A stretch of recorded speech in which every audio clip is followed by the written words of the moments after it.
Now to our major story of the day. The political crisis in Rivers State seems unabated as some leaders in the state have threatened to resist any plan to demolish the House of Assembly quarters as the disputes between the lawmakers and Governor Siminalayi Fubara worsens. We have details in this report. Members of the House of Representatives, local government chairmen and key figures from different political parties converged on the legislator's residence. This location has been a beehive of activity since Governor Fubara visited and suggested that the quarters may need to undergo renovation work. But the assembly members took the delegation on tour to show that there was no justifiable reason for that.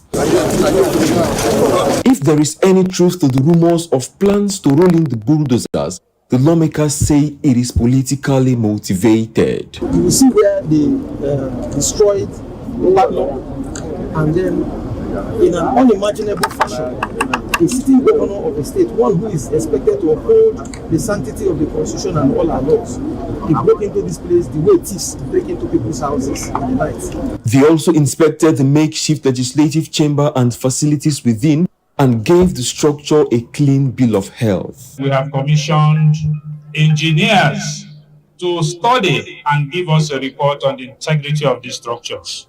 We have received the report. The report we have is that these structures have a lifespan of not less than 25 years. And we have on our own come out to also physically inspect the structures to cross-check that with the report we received. This assembly premises is literally the best within this West African sub-region. If you look at this facility, show me any state that has something like this, as serene and as well put together. When you take it down, you need reverse money to build it back another time. What of the development we promised will happen? So this is not the way to go. With the demolition of the assembly complex in December 2023 and the fate of the residential quarters now hanging in the balance, there is concern that the independence of the legislature is threatened. Promoting or projecting or proclaiming what he calls executive order to bring assembly into government house. In other words, you are now fusing the executive and the legislative arm in one. It is not done. It is not constitutional. Members of the State Assembly led by Martin Amehule say they will continue to sit because no court of competent jurisdiction has declared their seats vacant. For more on the political crisis in Rivers State, legal practitioner Liberus Oshoma joins me on the program. Good to have you join us, Mr. Oshoma. Yeah, good evening, Abosade. All right. Well, the crisis in Rivers State is taking on new twists. What is your reaction to the emergence of a factional speaker? Would you call it a pure political issue, or is there a legal backing to that? I have consistently frowned at people who had used that word factional speaker. That's why, we see this kind of rascality playing out. Because the media would give him vent, give him stamp of authority as factional speaker. There is only one speaker in Rivers State, as far as the law is concerned. Anybody that sees a factional one stands law on its head. And I want to say this with all sense of modesty. This same thing played out during Governor Amechi's time as the governor of Rivers State. The people that are supporting Fubara and his clowns today condemned what Evans BP. Evans BP, if you remember, led 5 members of the Rivers State House of Assembly in a House of Assembly of 32 members. Led 5 in an attempt to suspend and impeach the then speaker and subsequently impeach the governor. We all condemned it. So now the question you will ask is, even the former speaker, factioner, Edison Hige, or whatever his name is. Edison Hige, yes, that's his name, sorry. Edison Hige, and who is now the current chief of staff to the governor. Even the shenanigans that gave rise to his speakership also has no foundation in law, because 5 members cannot suspend 27 members in a house of 32. It's a legal impossibility. And then also, I would hope and I wish that the elders in Rivers State will call all warring parties together. Wike, as I understand that Wike as a governor will not tolerate anybody breathing down his neck. Also, he should not, try to bring down the neck of the current governor. Mr. Oshoma. All right, but if we look back, Mr. Oshoma, yes, you would land on that. I just wanted to bring in, an aspect to this. Back in October, when all of this started, these lawmakers actually defected from their political party and said they joined another political party. So if you consider Section 109 of the Constitution, are they actually members of the State House of Assembly?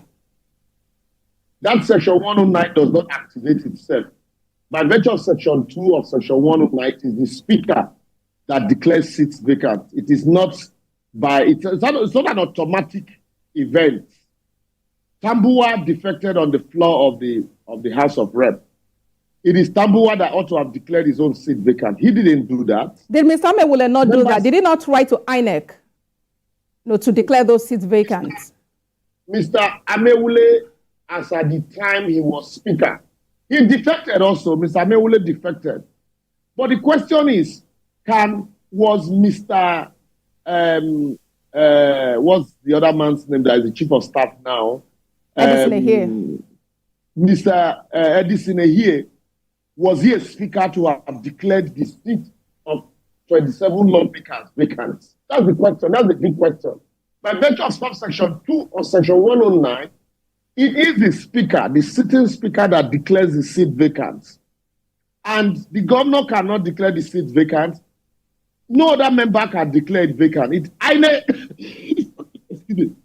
INEC cannot declare those seats vacant. The speaker is the person statutory empowered to declare the seat vacant and subsequently write to INEC that those seats have been declared vacant. So in the absence of the speaker doing that, you can only approach the court and ask the court to declare the seats vacant. And I also am aware that there are multifaceted suits in court on this same matter. And also, like I was saying, Wike as a governor will not tolerate any godfather breathing down his neck. Also, he should not try to put his foot down the throat of a current governor. But that said, the president tried to intervene in this matter. And some hangers on, or people around the corridors of power, kept on insisting it is not a constitutional thing. It was an executive order. Yeah, Mr. Oshoma, we'll get to talk about the political, solution, that has been brought forward and that seems not to be working at the moment. But let's look at the legal angle to this. There have been a number of suits. You made reference to that earlier. This is illegal. Yes, Mr. Oshoma, kindly let me land on my thoughts. Thank you. Let's look at the Rivers State High Court in Port Harcourt, which gave an interim injunction stopping Martin Amewule and others from parading themselves as lawmakers of the Assembly. That order also restrains them from calling for or taking part in any meetings in the Assembly premises. What is your take about that? An interim order at best lasts for 7 days. That's one thing people do not know. An interim order, and the Supreme Court had consistently warned that the court should desist from granting interim order. But as that said, not being a judge, a court sits down on a contentious matter such as this, and you hear one party, and you grant a restraining order. And what is the restraining order? Pending the hearing and determination of the substantive suits. And at best, it lasts for 7 days. And so, in the absence of a renewal of that order, what happens? Will that order still be subsisting? So these are the questions. I think that what I am saying here is, the first question people should be asking themselves, even the judges should ask themselves this question: can 5 members validly suspend 27 members? Can 5 members sit down and impeach a speaker to now appoint a speaker by themselves? It is an aberration that we saw 5 members pass a budget. And now it is even more shameful that before we were talking about 5, now we have 4. 4 members elect a speaker amongst them. And so you have a house of 4 members, 1 speaker. And you now begin to ask yourself, and you see a court sat down, there an ex parte order, granted an order that the 27 members should stop parading themselves as members of the House. Are we making a mockery of our judiciary or of our democracy? Or we truly, we're not practicing democracy? I completely agree that, what you have here is an issue that there are no wrong side and there are no right side. What you have is a war, and all is fair in war. But in this case, the judiciary I will have to take a break. It should not allow itself to be dragged into the murky waters of politics, and that's basically what the judiciary is gradually turning to, and it is laughable. All right, Mr. Oshoma, let's take a break. When we come back, we'll continue the conversation. Please stay with us. Political crisis in Rivers State, which appears to be worsening by the day, and a legal practitioner, Liberus Oshoma, is joining us on the program to better understand and x-ray the matter. Let's look at the political angle to this. The president, as part of his move to resolve the crisis, has actually been called out that his position on the matter does not hold water because the governor now, Governor Fubara, claims that it is unconstitutional. So where would you say lies the political solution, and what will you, as a lawyer, recommend? The people that are fanning the embers of this crisis, they know what they are doing. They neither like Wike nor love Fubara. Fubara went to Abuja, sat down with the president, whether an executive order or whether it was an agreement reached, a document was produced and both parties signed that document. If the governor didn't want to sign, he would have just told the president there and then that he wants to study the document and get back to the president.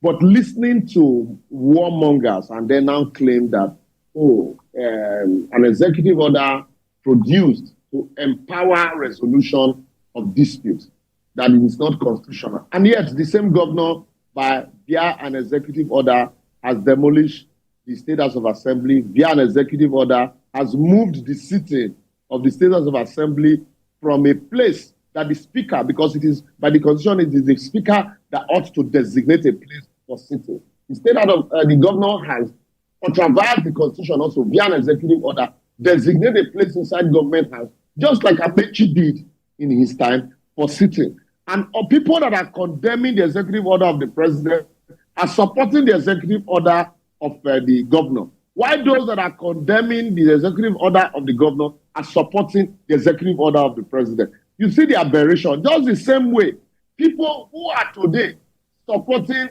Fubara and his 4 clowns called lawmakers were the same people that condemned Evans VP and his 5 clowns. Those people who supported, who condemned Amechi's high-handedness those days, also today are supporting Wike's and his 27 members' high-handedness. All what is at play here is a man trying to hold on to power, the levers of power. Wike, we know, PDP had been mortgaged to him, and any attempt to rescue PDP from him will be met with stiff resistance. That is the genesis of all that is happening in Rivers State. And in Rivers State also, the governor has been told that being a governor, you need to take hold of the levers of power and the political structure. So who laughs last is what we are basically saying play out in Rivers State. And the elders also in Rivers State are not helping matters. I would have expected that former governors in the state, irrespective of political parties, the leaders of thought, religious leaders and stakeholders should be able to call all warring parties together for them to sign a peace accord and say, you know what, let peace reign, because at the end of the day, when 2 elephants fight, it is the ground that suffers. But the way they are going, it is obvious that soon a state of emergency might be declared in Rivers State because it will become impracticable for the State House of Assembly to sit and legislate. And when that becomes impracticable, the National Assembly might have to take over the responsibility of legislating for that state. And that might lead to something different altogether. So I think this is the best time for all the parties to sit down, irrespective of their differences, and look beyond all of these levers of power, because Some of them can close their eyes today and not wake up tomorrow. Look beyond the levers of power and work for the betterment of the state. The state, yes, there are bridges and good roads in the state, but in terms of human capital development, the state is nowhere. So they need to build human capital and ensure that at least come 2027, then they can renew this hostility on who grabs power instead of the governance taking the back burner and politics consistently playing at the top, despite the fact that the elections have been long gone.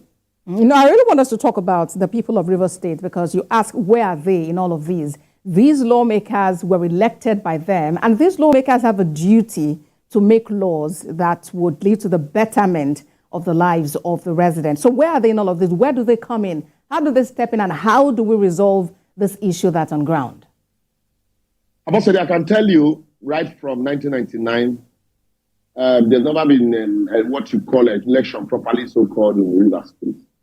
In 2015, we saw the election, the protests that rocked Rivers State, the election that produced Wike. Even in 2019, we saw, that crisis, the back and forth with the military, and eventually, at the end of the day, a winner emerged. In the same vein, in 2023, Rivers State was a hotbed for elections. So, because these people really do not believe in the powers of election, or they don't believe that they were actually elected by the people. They believe that they were either elected by one man. Remember, Wike boasted that he bought forms for everybody. Nobody is asking where he took the money from. Anyway, thanks. He's working for APC now, so his sins can be forgiven. He bought forms for everybody, and all these people ought, according to him or in his mind, ought to be subservient to him. The same way he bought forms for them, he probably also assisted them or enabled or made sure that they all become lawmakers. Fubara, we know, was declared wanted by EFCC for almost 2 years. We can hold him up in government house until he was sworn in as governor. So that's why the people, there is a disconnect between the people and those governing them. And that's why it's almost like the people are just helpless. They are watching. And some of them who are political will take sides. While the leaders, depending on the new cook in the kitchen and how well he's buttering their bread, the leaders will also take sides. Those still chopping from Wike will say Wike can do no wrong. Those chopping from Fubara now will say Fubara can also do no wrong. But at the end of the day, it is governance in the state. Rivers State that consistently, remember, it used to be one of the most beautiful states during the days of Chris Oyakilome, Police Commissioner Oyuko Oyakilome, yes, Fidelis Oyakilome. Subsequently, you had Godwin Abe as governor. And then now, toward Dili and the rest, Amechi and today Fubara. So, but in all of this, we will see development, but human capital development is zero. At a point, it became a hotbed and home for militants. So, if care is not taken, in all of this, there are also people that are being used as thugs on both sides. When the wars and the drums of war is over, the aftermath of the effect of war, the aftermath of the effect of crisis, those people that have been armed, quote and unquote, to provide, as spawns, to provide support to the both warring parties, what becomes of them? So I'm more concerned about, the events after the war than the war. So that's where, as Rivers State are just recovering from crisis, now it's being pushed back into crisis. And the leaders of thought seems not to be concerned. Rivers State, Port Harcourt those days used to be home to most of the oil companies. A lot of them have moved out. They are all in Lagos, and Lagos now is reaping the benefit of those taxes. Some have moved out of Nigeria. Our seems not concerned. We are all concerned about power, about state apparatus, about who becomes speaker, who becomes governor, who becomes an ambassador. So when we consistently fix our gaze on this, and then judges begin to give orders and counter orders, you cannot develop a state like that. That's why some people are even saying we are not matured for certain things as a state. So it saddens me when I see all of these, shenanigans playing on. You see a House of Assembly. If care is not taken, a time will come, a governor will lift one man provided he's one man that is standing with him. That man becomes the speaker, he becomes the head of all the committee. He will tell you that one person, one man, will tell you that he has, suspended other members of the House. Right, we Mr. saw it in Oshoma. Edo State where my former governor, sorry, quickly, I'm running up, where my former governor refused to inaugurate members of the State House of Assembly. And people, including senior lawyers and judges, folded their hands and encouraged him on. And that's why we are seeing the high-handedness playing out in Rivers today. And if care is not taken, someday some person will raise one person as a member of the State House of Assembly that will suspend 39 on that. Thank you. I hear you. The matter is in court now, and we just really wait to see what comes from these different courts, where different motions have been filed. Nothing will come from Legal practitioner Michael Oshoma joined us from Lagos. Thank you very much for your time on the program. My pleasure. Well, Governor Obaseki is still the governor of Edo State. Actually, Governor Obaseki is still the governor until, some other person is actually inaugurated. That's our program today. Do watch a repeat broadcast at midnight and at 6 a.m.